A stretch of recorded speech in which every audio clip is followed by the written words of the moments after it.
رئيس الوزراء إثيوبيا دكتور أبي أحمد ayaa xarig jaray wajigii koowaad ee mashruuca gaaska dabiiciga ah ee dareeraha ah kaasoo laga hirgeliyay Kaalub isla markaana sanadkii soo saari doona 111 milyan oo litir sidoo kale waxaa la dhagax dhigay warshada bacriminta ee goday oo ay iska kaashanayaan Ethiopian Investment Holding iyo Dangote Group iyo warshada sifaynta gaaska ee goday oo ay maalgelisay Golden Concord Group madaxweynaha dowladda Soomaalida Mudane Mustafa Maxamed Cumar oo halkaas khudbad ka jeediyay ayaa sheegay in mashaariicdan waaweyn ee la hirgelinayo ay yihiin guulo taariikhi ah oo aan kaliya u roonayn deegaanka Soomaalida balse kuwa ah guud ahaan dalka Itoobiya waxa uu carab ku adkeeyay in mashaariicdan ay faa'iidooyin badan leeyihiin isla markaana muujinayaan in Itoobiya ay tahay meel soo jiidasho leh oo ku habboon maalgelinta mudane Mustafa Maxamed Cumar ayaa sheegay in mashaariicdan ay si weyn uga qayb qaadan doonaan dadaalada lagu xaqiijinayo madax-bannaanida cunnada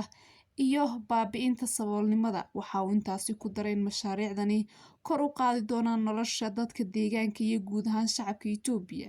waxaana uga mahadceliyay ra'iisul wasaare Dr. Abiy Ahmed dadaalka uu gelinayo mashaariicda waaweyn ee wax taraya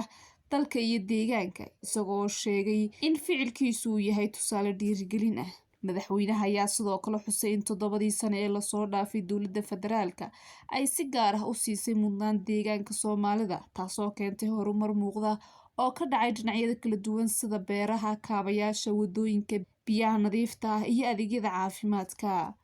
mashaariicda cusub ee hadda la dhagax dhigay ayuu yidhi waa caddayn muujinaysa sida dowladda federaalku u rabto in deegaanka Soomaalidu uu noqdo mid hormuud u ah horumarka dalka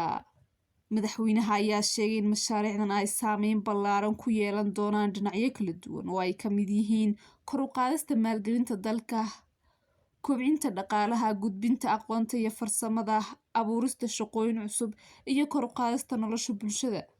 mudane Mustafa ayaa sidoo kale uga mahadceliyay madaxa shirkadda Dangote Group Aliko Dangote iyo gudoomiyaha shirkadda Shiinaha ee GCL Group Shu Gongxian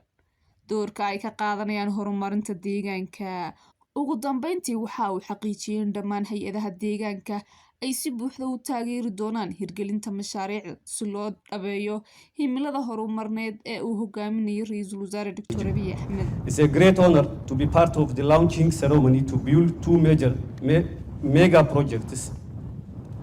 One, an oil refinery and mashaariicdan waa guulo taariikhi ah oo aan kaliya u roonayn deegaanka Soomaalida balse guud ahaan dalka Itoobiya waxay u leeyihiin faa'iido guud waxayna muujinayaan in Itoobiya ay tahay meel soo jiidasho leh oo ku habboon maalgelinta mashaariicdani waxay si weyn uga qayb qaadan doonaan dadaalada lagu xaqiijinayo madax-bannaanida cunnada iyo baabi'inta saboolnimada iyagoo kor u qaadi doona nolosha dadka deegaanka iyo guud ahaan shacabka Itoobiya shalay qorshaheena ugu weyn waxa uu ahaa in la dhammaystiro mashruucan biyo-xidheenka weyn Itoobiya maanta qorshaheena waa xaqiijinta madax-bannaanida cunnada iyo horumarinta isku xidhnaanta